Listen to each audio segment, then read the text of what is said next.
It's that time of the week again. It's fantasy golf picks. My name is Sophie Walker. This is Kit Alexander. And everybody, we met for the first time a couple of weeks ago. So I feel like I knew Kit and I never even thought about it. And then he texted me after I met him and he went, "Nice to meet you." I was like, what? The joys of Zoom. Exactly. Yeah, you were like, it felt like we'd known each other. We'd met each other before because we've been doing this over Zoom. But yeah, it was at the first Rose Ladies Series event up at West Lancs. Then we saw each other again last week at Woburn. We'll be at Brockenhurst Manor a little later this week for it as well. So yeah, it's one of those things at the moment where everyone's working from home, or if you work in golf, you're not able to get to tour events and stuff. But if you talk to people like this, you just feel like you know them. So it was nice to meet in person. Yeah. Yeah, exactly. But now like back to the computer and the real stuff right now. So in the Canaries at the weekend, Garrick Higgo, wow. I mean, just dominated that final round. I don't think I've ever seen anybody. I mean, he hits it miles, like he's a good, but he's putting. And you know when the commentators are just purring over it, don't you? It's like, oh, Mark Rowe, I mean, he loves him, doesn't he? Every single putt, just middle of the cup, and then gets a hole in one. Yeah, I mean, it's the complete package, isn't it, with Higgo? You often see young guys come through and there are elements of their games that really stand out. Probably Wilco Nienaber is a great example of that. He won on the Challenge Tour last week, a contemporary of Higgo. We all know about his length. That's been spoken about a lot. But with Nienaber, with that speed, he needs to control his approach shots and his short irons a little bit more. Whereas with Higgo, you look at it, and at the moment, arguably the hottest player on the planet right now, the consistent form he's been in, and you look at the overall game, he bombs it, and he's actually reasonably straight with it as well. His iron play looks to be really good. Not only his execution, but his imagination around the greens and the ability to pick the right shot at the right time. And then he holds a lot of putts altogether. That's a really, really good combination. And when you're as cool as he is and seem to be as good under pressure and when you're in the heat of the battle, and he just looked absolutely incredible. I mean, I think I mentioned in the build-up one of these a couple of weeks ago that I'd spoken to him on the Filthy Lip Out podcast the week after he won in Gran Canaria, and he said, "I just want to keep going, keep playing well, not get affected by the fact I've won, just keep rolling with it." And he joked, "Oh, I want to go and break the scoring record in Tenerife as well." And he gave it a really good go. I mean, what a total. And yeah, you mentioned the way he won. I actually spoke to Richard Mansell this morning, and he said playing alongside him, he just never gave you a sniff. It was so hard because he was just so good early on. He took it away from everyone else. He extinguished that hope of the chasing pack with that scintillating front nine. And when you see him start knocking holes in ones in, it kind of takes the wind out of your sails a little bit as someone chasing that, seeing it up close. So I think he is an absolute star of not just the future, but right now. And I'm really intrigued to see how he does at Kiora Island in the PGA Championship, his major debut in a couple of weeks. And it also doesn't hurt that I had him as my fantasy captain this week. Yeah, finally, a captain that has won. Looking at your team, I know you had Higgo in. Yeah. How did your six go? I had a really strong six. All of them performed great. I just captained Samoja, so that was my problem, which cost me dearly. But I was really happy with our picks. It just shows that we're really good at looking at the week before course. So we need a bit of practice, don't we? And when we've seen it all in front of us before, Kit, we're amazing. So what did strike me is these Canary Islands, this swing. I mean, he's gone fourth first, eighth first. But we've spoken about the South African players before, how they're very comfortable being away from home.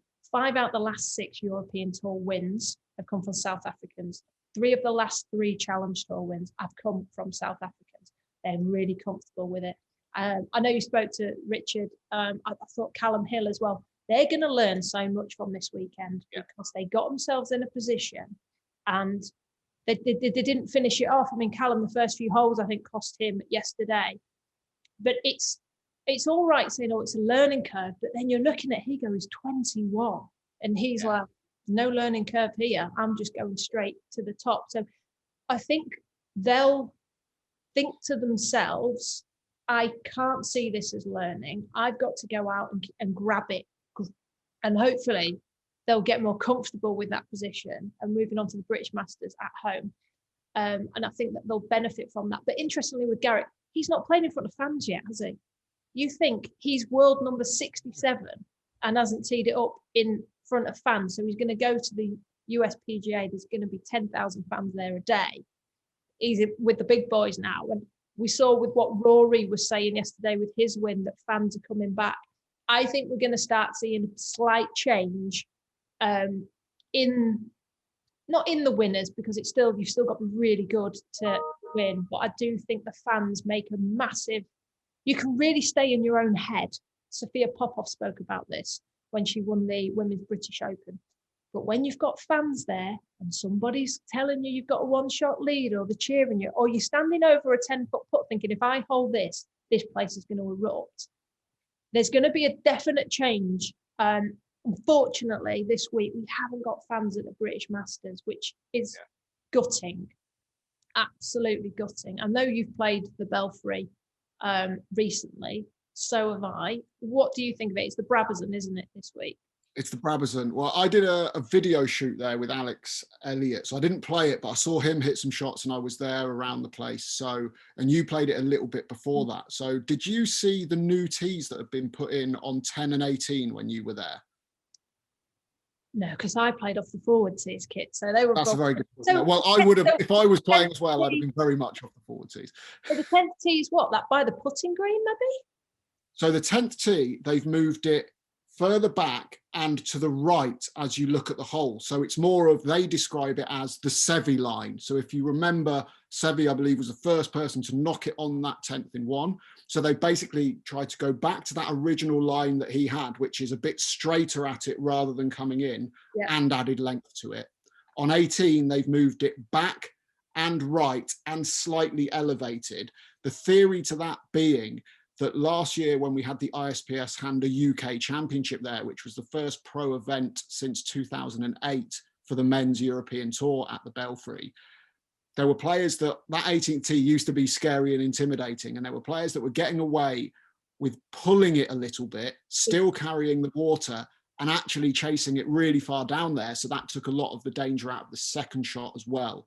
They wanted to get a bit more of that danger into the tee shot, get it in people's heads that actually, if I do tweak this left a little bit, I could be swimming.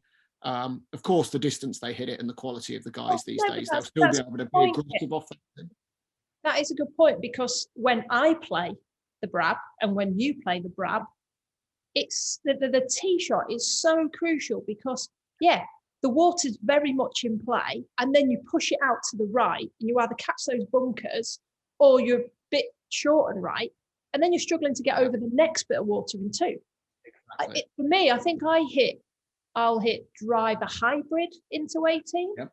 And I'm carrying like 225 off the tee, not from the back tees, from the tees that most people play, like the whites or the yellows. So it'll be nice to, I mean, Christy O'Connor, was he 2-iron or 1-iron? You don't see that anymore, do you? So it'll be good if they can push them back a bit. And for everybody that knows the Brab, the 10th is now at the side of the Bel Air by the sound of it. So we all know the Bel Air well from the nightclub days.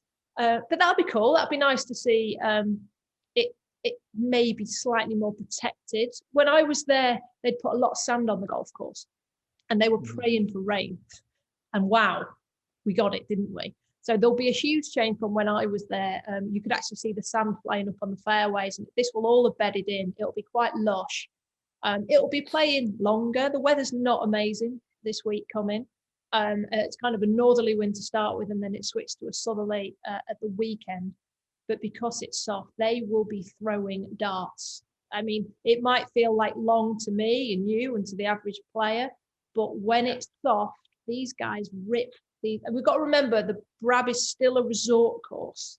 And it's got to be playable for over 300 days of a year for anybody to go and play it. And what I love about this event is that come Monday, Tuesday, you can go and pay money and go and play that golf course. Now, we watched the World Cup at the weekend. Seminole, you're not getting on that, Kit, ever. But definitely not. Looking at the speed of the greens, I'm not sure I want to be on that course, to be honest. They need to slow them up. But you're right, it is going to play a bit longer because it will be soft and it's not going to be hugely warm. I think sort of mid-teens most of the week with a little bit of breeze.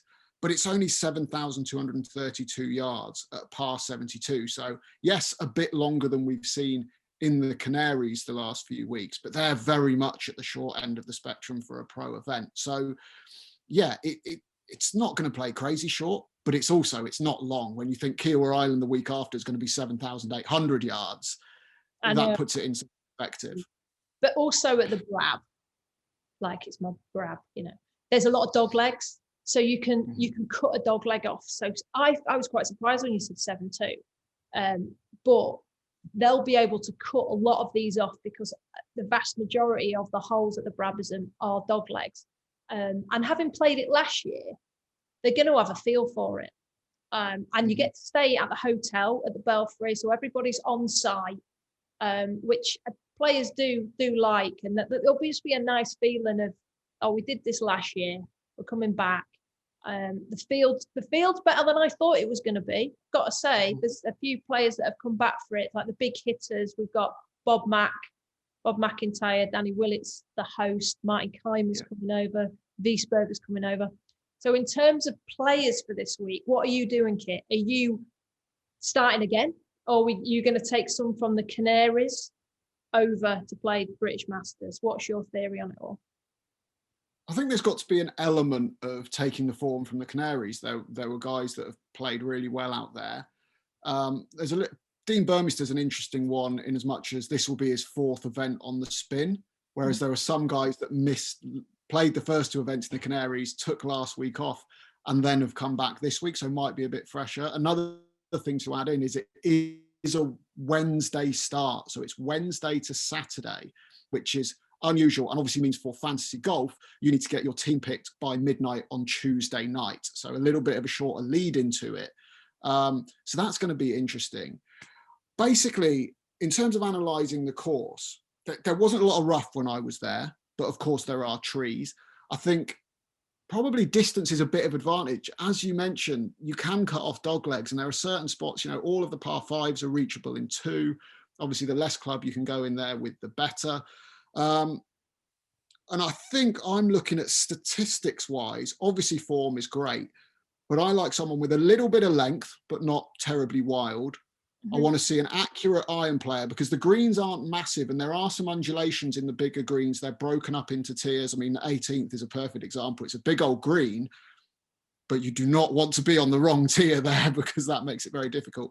And then someone that gets it in the hole, it sounds obvious, but almost the smaller the greens are and the more undulating, actually there's almost more of a premium on putting, I find sometimes.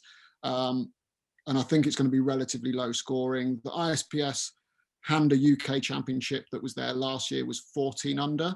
I think you're probably looking at something similar. Perhaps it will get to sort of 15, 16, 17 maybe.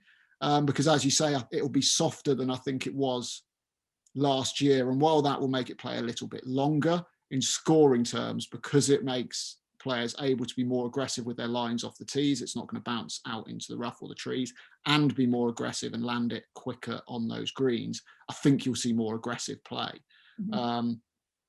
So are you taking a similar approach to that? Have you been looking at similar sort of statistical trends? I've gone Sam Horsfield straight on. The guy won his 2 events last year on resort courses in the UK. He's got the lowest stroke average on the European Tour at the moment. I've got some stats here. He's now ranking first in putting in greens and regulation. Yeah. And he's hitting 70% of greens and regulation.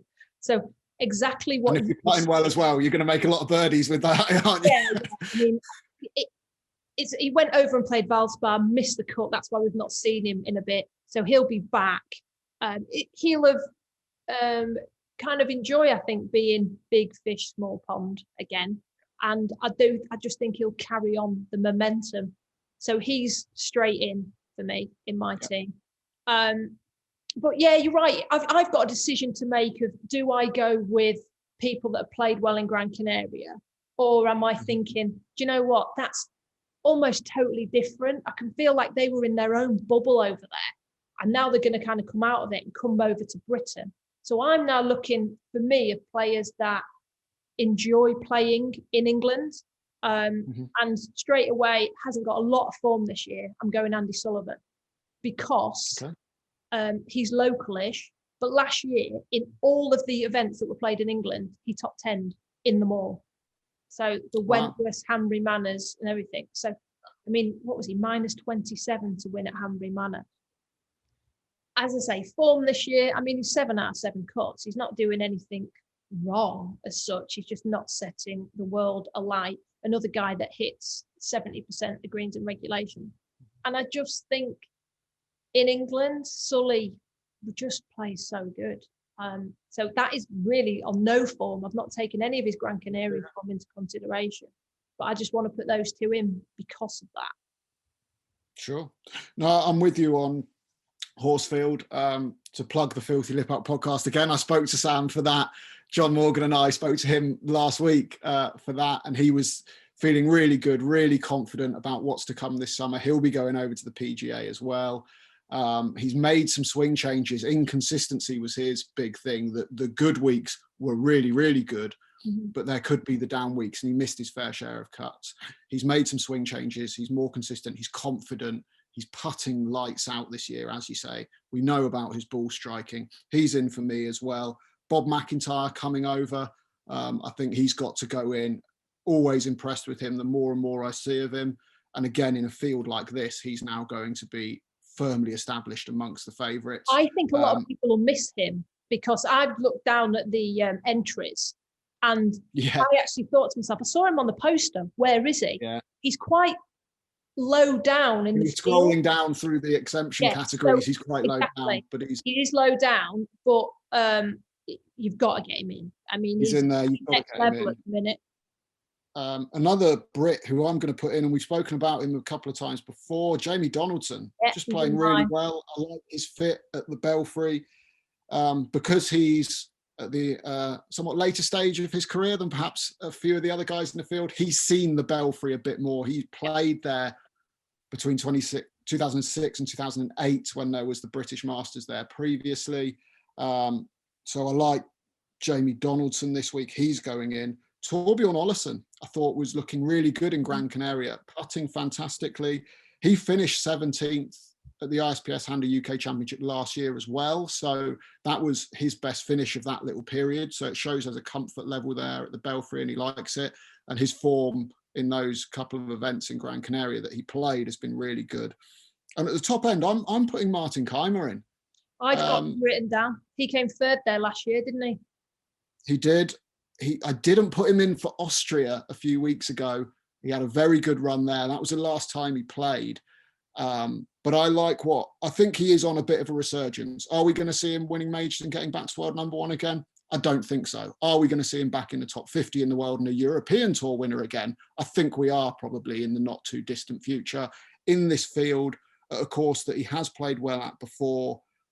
Statistically as well, he's 8th in strokes gained approach this season, which I think is going to be a key stat around here. He's putting reasonably well. And interestingly, this season, he's a little bit down on driving distance, but his driving accuracy has jumped up significantly from the last couple of seasons. So he's just working out where that balance for him is on shifting the ball out there and also finding the fairways. I think the Belfry is a good place to mix both. So I think that will play into his hands. So yeah, my 5 that I'm pretty certain on: Keimer, Olesen, McIntyre, Horsfield and Donaldson. And then I've got some decisions to make on the final spot, I think. I'm putting Wiesberger in because another guy that he's just class. Like, I know last year, I mean, his last year, his best finish was at the Belfry. I think he was 5th at the Belfry. He didn't do a great deal else. But obviously, the year before, he smashed it and was well up there in the race to Dubai. I think he finished 3rd, maybe, in the end. He's obviously been over in America. And I think that's where you can forget about players because they're playing on another tour. But his form in America, it isn't too bad. I mean, he was flying at the Masters. until he shot 78 final round, which just dropped like a stone, didn't he? But he spoke about coming back to Austria, so he's been there for the last couple of weeks, recharging, reevaluating. And I think Wiesberger needs that. He always needs that kind of reality check with him. If you look at his form throughout the years, he kind of goes like this, then drops, then like this, and then drops. And being out and playing those few events in America, he had a good finish at Heritage. He was saying, like, I need to take this to the next level now. And that's what happens. You go out there and you either think, oh my God, they're way better than me, I need to work harder. Or you think, there's not that much in this. If I just keep working hard, I'll be there. And I can see Wiesberger coming back to Europe. He's a proper European tour player. Everybody likes him. He's got a really good friendship group. And I can just see him coming back here and showing his class, really. You're thinking about the Bob Max, I think he's top 50 in the world, Bob Max. Wiesberger is on that type of cusp. Coming back to these type of events, they're proven winners. And the British Masters still has that feel to it, doesn't it? It's the next step. I'm sure, sorry to Gran Canaria, I know I'm British, but there is still a significance of winning the British Masters for me. Round a golf course with so much history, Ryder Cups, Benson and Hedges. I think Wiesberger will want to play well. I mean, he's won a couple of Rolex series as well, so he can win bigger events. So he's going in my team. He's hitting over 70% of greens this year. I think Wiesberger this week's a bit like Cabrera Bello in that Gran Canaria event, whereby he's been away in the States. There's not a lot of form to go by, or not good form, really. Wiesberger's been slightly better than Cabrera Bello, admittedly, in the States. But I think it's almost a little bit of a trap, Wiesberger, this week. I get all the reasons why you're going for him. It's just something in my gut that I don't fancy it. I don't fancy it. Similarly, Willett hosting this week is a very big name, a major champion, of course. But you look at the form, plus the added fact that he'll be doing extra stuff this week as the host. Again, I think he's a little bit of a trap amongst those big names, so I'd steer clear of him. But then looking a bit further down, Rasmus Højgaard's a really interesting one. Obviously, immensely talented. He won there last year. Has been hot and cold this year, but partly because, like Wiesberger, like McIntyre, his elevated status has allowed him to go and play in the States a little bit these last few weeks. That can be a real culture shock, especially at the young age that he is. So how much do you take those American events where he's played okay, but not pulled up any trees into account? He's a tricky one for me. And then the other two... Who's Caddis for Højgaard? For Rasmus, I'm not sure. Who's Johnny Smart still? It might well be. I'm not sure. Smart won the Masters with Danny Willett. So could John Smart win the Masters, the British Masters, hosted by Willett with somebody else? It could be a little bit of that. Well, if you believe in sort of serendipitous things, and that could be a little indicator. The two other interesting ones for me this week, because they're of a similar mould. They're both great ball strikers and basically need to do better on the greens. And that's Matthias Schwab and Adri Arnaus.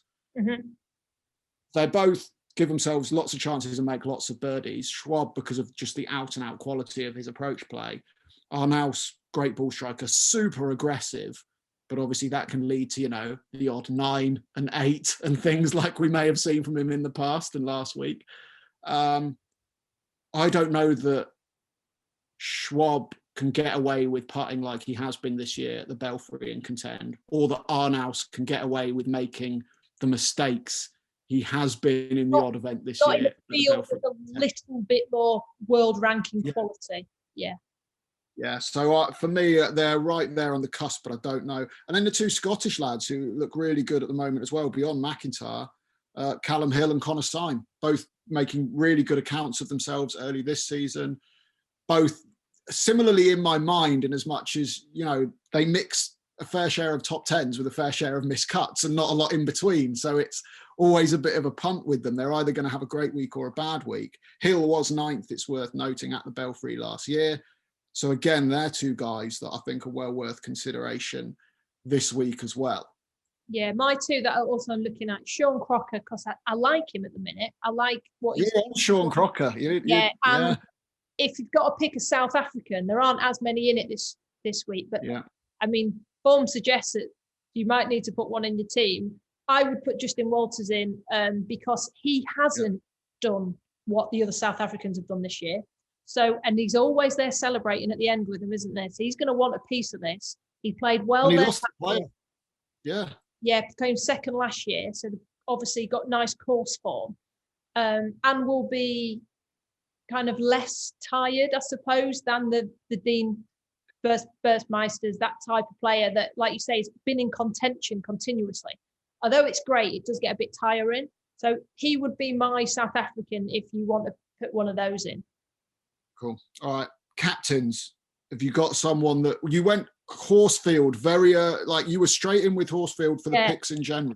Is there enough confidence there that he's being captain this week, or?